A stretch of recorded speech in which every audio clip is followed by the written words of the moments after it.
नमस्कार दोस्तों। साइकोलॉजी एक ऐसा विषय है जो कि बहुत ही ध्यान देने की जरूरत है उसकी ओर। साइकोलॉजी जो आज के समय में एक बहुत ही मॉडर्नाइज वे में आ गया है। पहले हम लोग समझते थे कि क्या अगर किसी को परेशानी है तो कोई भूत है, कोई प्रेत है, कोई आत्मा है, उसके कारण वो आ रहा है। फिर धीरे धीरे हमारे रेनेसां आए सोसाइटी में, पुनर्जागरण हुआ, बहुत सारी चीजें बदली, वैसे साइकोलॉजी ही बदला। आज हम लोग अपने साइकोलॉजी क्लास 12 की CUET UG in fact class 12 boards के लिए भी एक जो इंपॉर्टेंट चैप्टर साइकोलॉजिकल डिसऑर्डर उसे डिस्कस करेंगे। पोर्शंस में आपको वीडियो लेक्चर मिलेंगे चैप्टर के, लगभग 2-3 लेक्चर लगेंगे चैप्टर कंप्लीट करने में। एक एक चीज हम लोग ध्यान से पढ़ेंगे। जो जो आपको सीयूईटी के लिए इंपॉर्टेंट होगा यूजी के, उसको भी देखेंगे हम लोग। फिर 12th बोर्ड्स के लिए इंपॉर्टेंट होगा, उसको भी देखेंगे। बहुत ही मजे से पढ़ेंगे। ये शाहरुख खान की मूवी का एक डायलॉग है, don't let the past blackmail your present to ruin a better future. Doctor Jahangir Khan थे। ठीक है, आपको डियर जिंदगी का डायलॉग है। ठीक, बात सही है कि हमारे पास को ब्लैकमेल नहीं करना है। हमें पास से अपने प्रेजेंट को ब्लैकमेल नहीं करना है, ताकि हमारा जो खूबसूरत फ्यूचर है उसे रूइन कर सके। आप सभी अगर ड्रॉप ले रखा है तो आपके लिए बहुत रेटेबल लाइन हो गई। ठीक, आगे बढ़ते हैं। साइकोलॉजिकल डिसऑर्डर, अब बढ़ते चैप्टर की ओर। नाम है डिसऑर्डर। डिसऑर्डर मतलब होता क्या है? दो टर्म्स है दोस्तों। एक होता है डिजीज यानी बीमारी, दूसरा क्या है? डिसऑर्डर। डिजीज और डिसऑर्डर में एक बहुत मेन डिफरेंस है कि डिजीज का कोई एक कॉज होता है और दूसरे कॉज डिसऑर्डर का भी होता है। पर डिजीज, मान लीजिए मुझे या फिर 4 लोगों को कोई डिजीज हुई है, हम लोग को ब्रेन हेमरेज हुआ है, तो हम चारों का सॉल्यूशन एक ही है, कुछ दवाई चलेगी। ठीक, पर डिसऑर्डर का कोई फिक्स सॉल्यूशन नहीं होता है और मेन कोई एक कारण नहीं होता, बहुत सारे कारण हो सकते हैं। ब्रेन हेमरेज के कोई 2-3 कारण होंगे, मान लीजिए किसी को पेट दर्द है, उसके 2-3 कारण हो सकते हैं। पर डिसऑर्डर का दोस्तों कोई मल्टीपल कारण हो सकते हैं और उसका कोई फिक्स सॉल्यूशन नहीं है। Psychology is a science which is different for everyone. Psychology study of brain, mind. Mind की स्टडी करते हैं, कैसे इंसान रिएक्ट करता है किसी सिचुएशन में।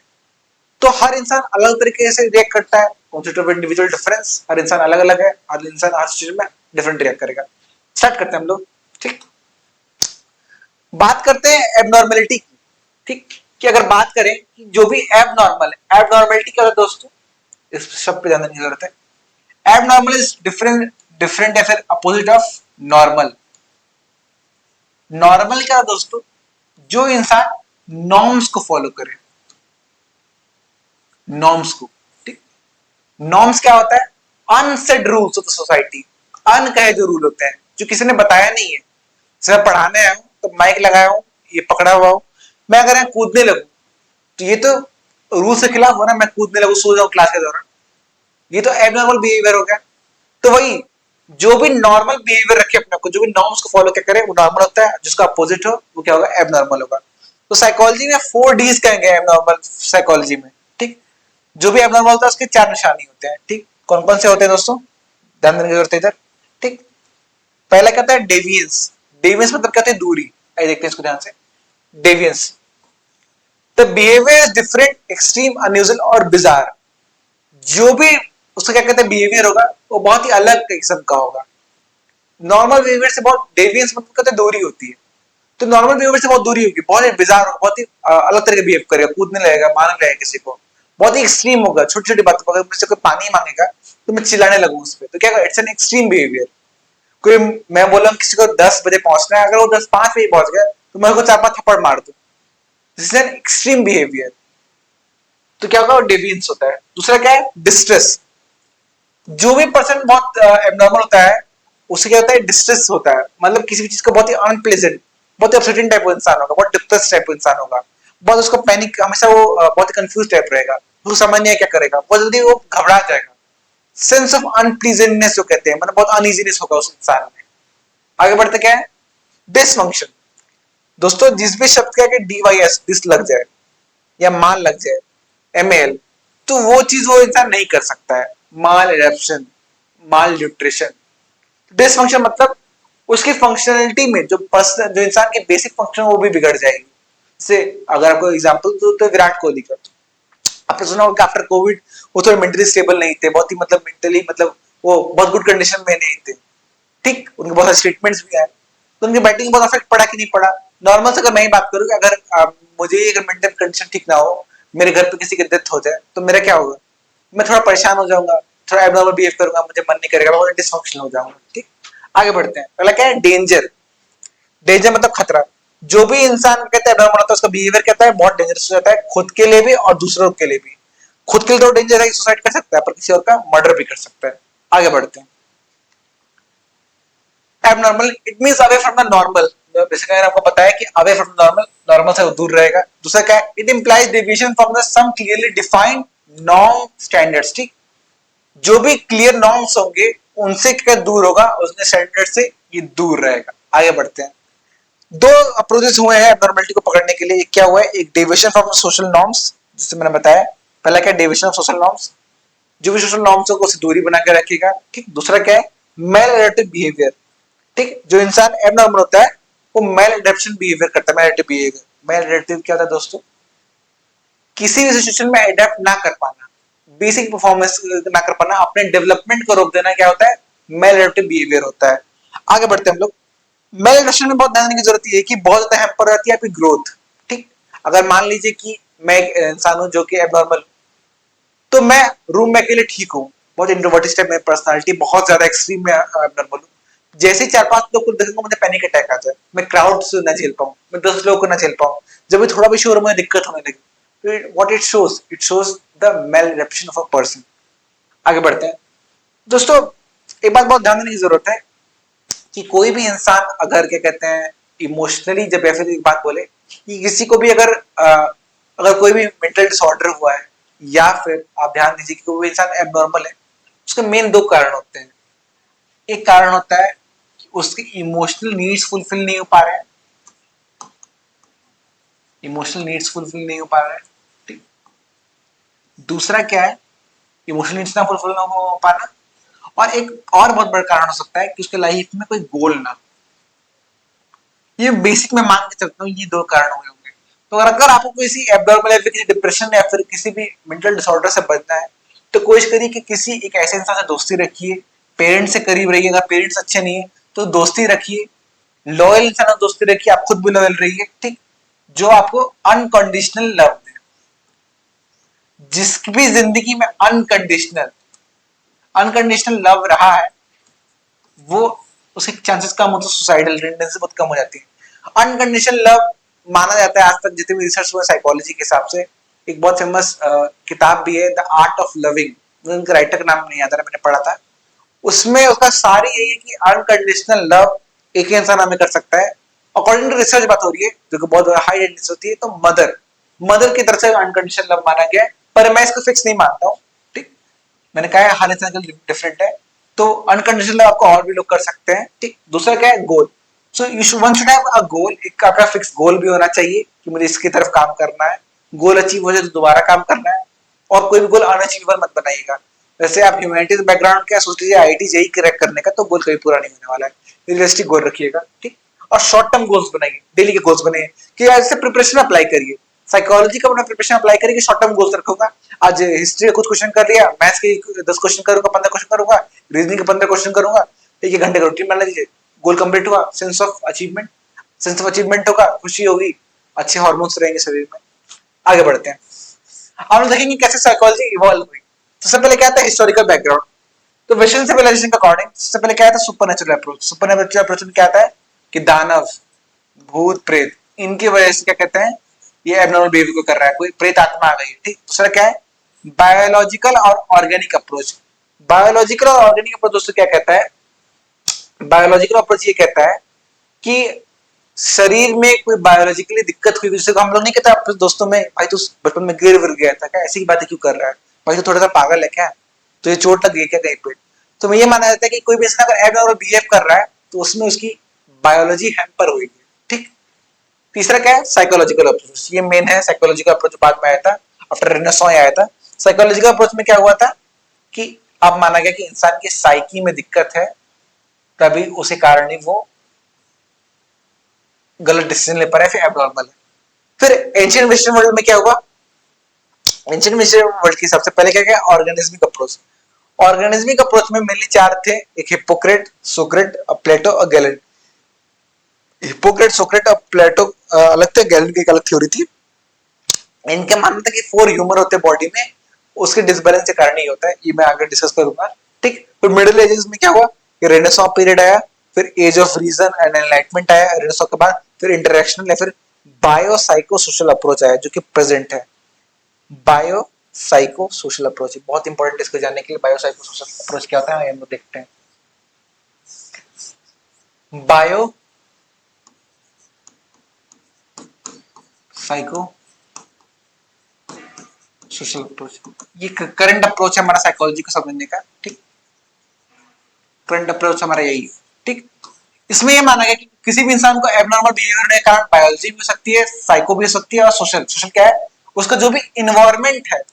मान लीजिए जैसे बोला कि सर आपने तो बोला कि बायोलॉजी होगा साइकोलॉजी का, वो आप लोग को समझ में आता है। अब सोशल कैसे हो सकता है, मान लीजिए कि कोई एक लड़का है, वो दिल्ली यूनिवर्सिटी गया पढ़ने के लिए, ठीक, दिल्ली यूनिवर्सिटी गया, ना उसको कोई जेनेटिकली डिसऑर्डर है, ना कोई इसको माता पिता को डिसऑर्डर था, ना दादा दादी को डिसऑर्डर था, ना परिवार में किसी को डिसऑर्डर था ही नहीं, ठीक।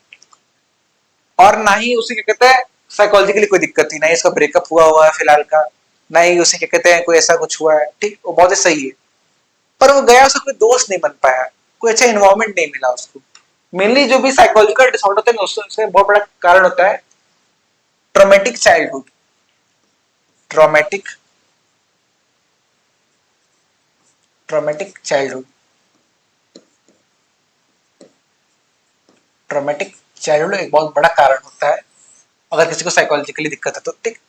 तो इन्वायरमेंट सोशली कैसे सकता है कि मैं दिल्ली यूनिवर्सिटी में गया, बहुत से कोई दोस्त नहीं बन पाया, बहुत ज्यादा अकेला हो गया, बहुत ज्यादा ही अकेला हो गया, और प्रोफेसर ने बुली कर दिया, बहुत गंदा बोल दिया कि तुम, मान लीजिए वो किसी नॉर्थ ईस्ट स्टेट से है, और आपको पता है कि इंडिया में रेसिज्म हर स्टेट की कुछ कुछ बनी हुई है, बिहार से आता है, फिर राजस्थान से आता है, राजस्थान के लिए भी कुछ कुछ चीजें बोली जाती है, कुछ नॉर्थ ईस्ट के लिए बोलती है, कुछ बिहार उत्तर प्रदेश के लोगों को बोली जाती है, कुछ साउथ इंडिया के लिए। कोई भी एक रेसिस्ट कमेंट मार दिया, उसको बहुत बुरा लग गया, और मान लीजिए कि उसी दिन उसकी मम्मी से बात हुई और मम्मी ने फोन उठाया नहीं, मम्मी किसी सदस्य वगैरह में बिजी होंगी, पापा ने उठाया, पापा से उसने पैसे मांगे कि पापा मुझे घूमने जाना है, पापा ने मना कर दिया। अब वो इतना हर्ट हो चुका है कि अब धीरे धीरे धीरे उसके मन में क्या आएगा, टेंशन बिल्डअप होगा, स्ट्रेस बिल्डअप होगा, ठीक। संबंध मजा तो आने रहा, शेयर कर नहीं पा रहा है कि पापा मम्मी डांट दिए। जब भी स्ट्रेस दोस्तों बढ़ते बढ़ते बढ़ते बढ़ते 6 हफ्ते का हो जाएगा तो उसको दिक्कत 6 वीक्स का माना जाता है। 6 वीक्स का जब उसका स्ट्रेस हो जाएगा, it will lead to anxiety, और एंग्जाइटी लीड्स टू डिप्रेशन। चलिए आगे बढ़ते हैं हम लोग। आए क्या है सुपर अप्रोच, अब हम लोग उसको विस्तार से देखेंगे सुपर अप्रोच था क्या। Abnormal behavior can be explained by the operation of supernatural and magical forces। जो भी supernatural और magical forces हैं उनके कारण, ठीक। such as evil spirits जो भूत प्रेत होते हैं, ठीक, और devil शैतान, जो इन लोगों के कारण जो होता है कि ये लोग बाहर से भूत प्रेत कोई आत्मा कर दिया, जिन जिन्ना कोई उस पर कर दिए हैं, ठीक। तो उनके कारण तो उनमें तांत्रिक वांत्रिक आ जाते हैं, तांत्रिक सॉल्व करते हैं चीजों को, जो बहुत बकवास है। दूसरा क्या है, वही एक्सोर्सिज्म। एक्सोर्सिज्म क्या है, रिमूवल ऑफ द स्पिरिट, जो स्पिरिट्स को कहते हैं आत्माओं को शरीर से निकालने का प्रोसेस होता है। It is the removing the evil that reside in the individual through counter magic and prayer. It is still commonly used. बहुत सारे इंडिया में भी आपको तांत्रिक वगैरह मिल जाएंगे जो भूत भगाते हैं, भूत भगाने वाले बाबा, रूही बाबा। मूवीज बॉलीवुड की बन रही है इसी पे, जो कि बहुत बकवास चीज है। आपने अगर 1920 देखा होगा तो उसमें भी ये देखा होगा, आपने भूल भुलैया देखा होगा तो उसमें भी देखा होगा। बट भूल Bhulaiyaa is a nice movie, क्योंकि उसने बताया था कि उसको डिसोसिएटिव आइडेंटिटी डिसऑर्डर थी, डीआईडी थी, मोंजेलिका अवनी को, जो मोंजेलिका बन जा रही थी, ठीक। अलग है, इन मेनी सोसाइटीज द शमन और medicine man, Ojha, is a person who is believed to have contact with the supernatural forces and is the medium through which spirits communicate with human beings। जैसे मैंने बताया कि बहुत सी society में ऐसा माना गया कि जो भी ओझा तंत्र, जबकि शमन होते हैं, उनका डायरेक्ट बात किससे होता है, आत्माओं से होता है, शैतान से होता है, तो वही छुड़वाते हैं। बकवास बात है। साइकोलॉजी डजंट क्लेम और support this type of things, ठीक। दूसरा एक बात आपको बताना चाहूंगा, इस चैप्टर में कुछ साइकोलॉजी का डिसऑर्डर को डिस्कस करेंगे, तो उसके ट्रेट आप लोग पढ़ेंगे, तो ध्यान दीजिएगा उसके ट्रेट खुद से मिलाने मत लगेगा, आप बोल डिक्लेयर कर दीजिएगा कि हमें डिसऑर्डर है। मैं कोई नहीं बता होता बताने वाला कि आपको डिसऑर्डर है या नहीं। कंसल्ट एक्सपर्ट जो कि साइकेट्रिस्ट होंगे या फिर साइकोलॉजिस्ट होंगे, जो एमबीबीएस वगैरह किए हों या फिर बीए साइकोलॉजी वगैरह किए हों, जो प्रैक्टिस कर रहे हो। ट्रेट्स मिला के खुद को मत डिक्लेयर कर लीजिएगा, नहीं कुछ मानिएगा। इट जैसे सब्जेक्ट मैटर के लिए मैं आपको एक्सप्लेन करूंगा। हाँ, आप अगर ट्रेट्स मैच करते हैं तो inform your friends, inform your parents, inform your guardian, inform your teachers and inform and consult therapist और साइकेट्रिस्ट। इससे मैच करके डिक्लेयर नहीं करा, नहीं किसी और को ठीक करने बैठ जाना है। एक चैप्टर है हम लोग अगला, क्या कहते हैं, उसमें हम लोग ये बात ही करते हैं थेरेपिस्ट कैसे होती है, क्या रिलेशन होते हैं थेरेपिस्ट और इंसान और उनके क्लाइंट के बीच, उसको भी हम लोग बहुत डिटेल में आगे देखेंगे। आगे बढ़ते हैं, बायोलॉजिकल और ऑर्गेनिक अप्रोच। बायोलॉजिकल और ऑर्गेनिक अप्रोच क्या कहता था दोस्तों कि individuals behave strangely because their bodies and their brains are not working properly. ठीक, कि जो भी क्या कहते हैं कोई भी इंसान है वो बहुत स्ट्रेंजली बिहेव करता है, वो बहुत ही एबनॉर्मल बिहेव करता है क्योंकि उसका बॉडी और ब्रेन प्रॉपर फंक्शन नहीं कर रहा है, उसको कोई चोट लगी है, उसको कोई दिक्कत है। ठीक, body and brain process have been linked to many types of maladaptive behaviour. ठीक, जब भी बॉडी और कहते हैं ब्रेन है, मान लीजिए कोई इंसान बहुत ज्यादा थका हुआ है, वो बहुत ज्यादा मजदूरी कर रहा है, तो ऑब्वियसली एक लेवल के बाद उसकी की थकान इतनी ज्यादा बढ़ जाएगी, उसकी नींद पूरी नहीं होगी, तो कारण हो सकता है कि एबनॉर्मल बिहेव करे। लोग हेलुसिनेट करने लगते हैं जब आप 3-4 दिन तक रात तक ना सोए। एक रात में ना सोने में आपको पता होगा कि अगले दिन आपका डाइजेशन का खराब हो जाता है। 2 रात ना सोने पे अब आपको धीरे दिक्कत होने लगी। 3-4 रात जैसे आप लगातार जाग गए कि 3-4 दिन तक आपने सोया ही नहीं है, तो आपको धीरे धीरे हेलुसिनेशन भी हो सकते हैं। आगे बढ़ते हैं लोग। अगला क्या है, साइकोलॉजिकल अप्रोच। ठीक, according to this point of view psychological problems are caused by the inadequacies in the way an individual thinks, feel or perceive the world। Psychology का अप्रोच ये कहता है कि किसी भी इंसान का एबनॉर्मल बिहेवियर उसका बहुत बड़ा कारण ये हो सकता है कि वो जिस तरीके से दुनिया को देख रहा है वो गलत है, जिस तरीके से सोच रहा है दुनिया के बारे में वही गलत है, उसके थिंकिंग में, उसके फीलिंग में, उसके परसीव जैसे वो उसको देखता है, जैसे उसको महसूस करता है, वही गलत है। ठीक दोस्तों, एक बात मैं बता रहा हूँ कि सुसाइड करने के मेन एक बहुत बड़ा कारण यही होता है कि हम लोग कैसी चीजों को परसीव करें।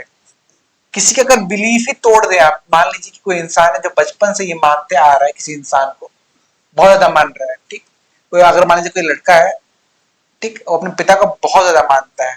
ठीक, अपने पिता को इतना ज्यादा मानता है कि उसके लिए सब कुछ वही है, और उसको पता चला कि उसके पिता बहुत बड़े टेररिस्ट है, ये बहुत गलत इंसान है, तो सुसाइड, इस लड़के सुसाइड करने के बहुत चांसेस हो जाएंगे कि उसका बिलीफ सिस्टम ही हिल गया।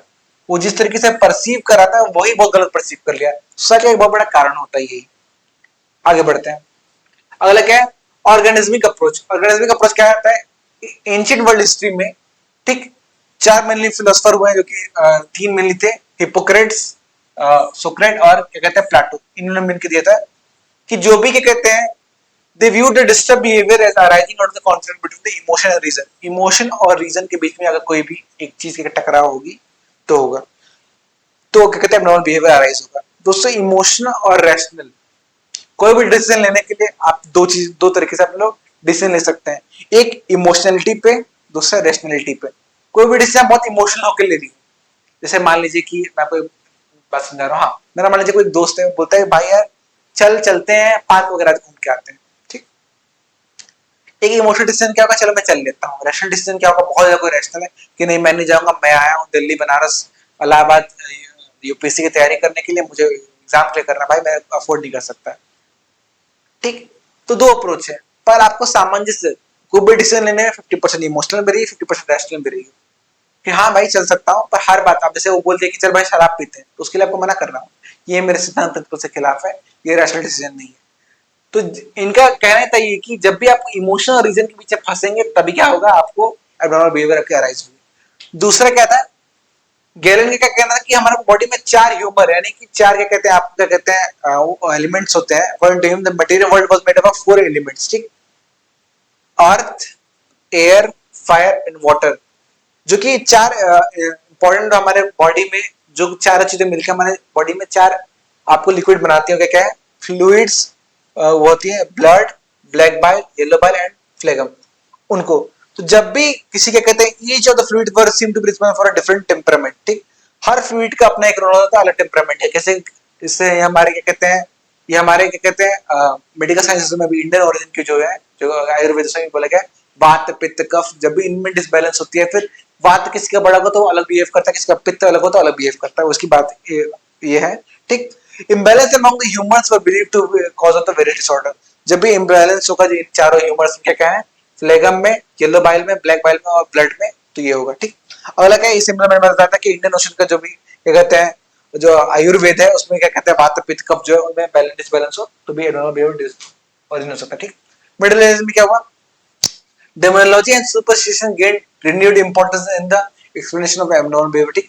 मिडिल एज में यही हुआ कि जो भी एबनॉर्मेलिटी थी, और क्या कहते हैं, सॉरी डेमोनोलॉजी, जो भी शैतान, शैतान आपको जिन जिन्ना जो भी आपको कंट्रोल करते हैं मार देंगे आपको, ये इनकी बात मानो। तो ये बहुत ज्यादा उसमें बहुत ज्यादा इसकी व्याख्या हुई, बहुत इसने चर्चाएं बटोरी। ठीक, उसके बाद इसको बताया गया कि demonology related to believe that people with mental problem were evil. ठीक, शैतान आ गया है।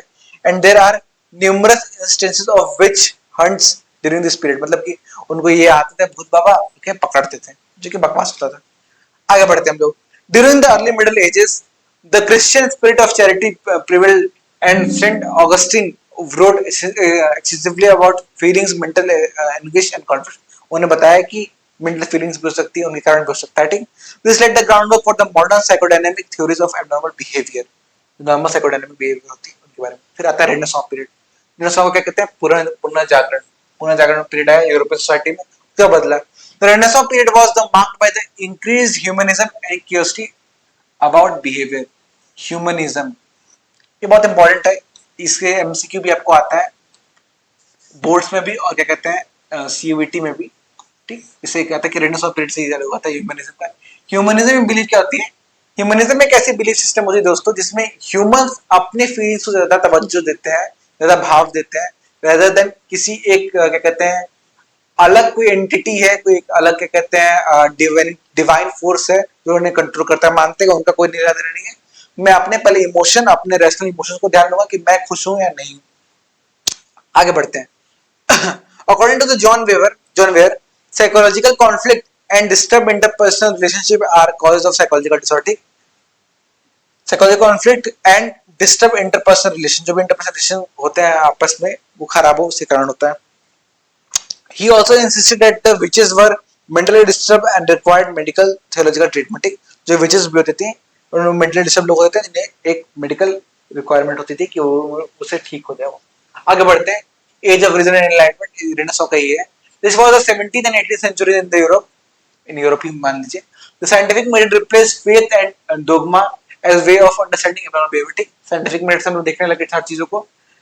The growth of a scientific attribute towards the psychological disorder led to the reform movement। ठीक, रिफॉर्म मूवमेंट की बात होगी थी कि कम्युनिटी केयर चालू हो गया, डी इंस्टीट्यूशनलाइजेशन चालू हो गया यहाँ से। ठीक, उसके बारे में बात हो गई थी।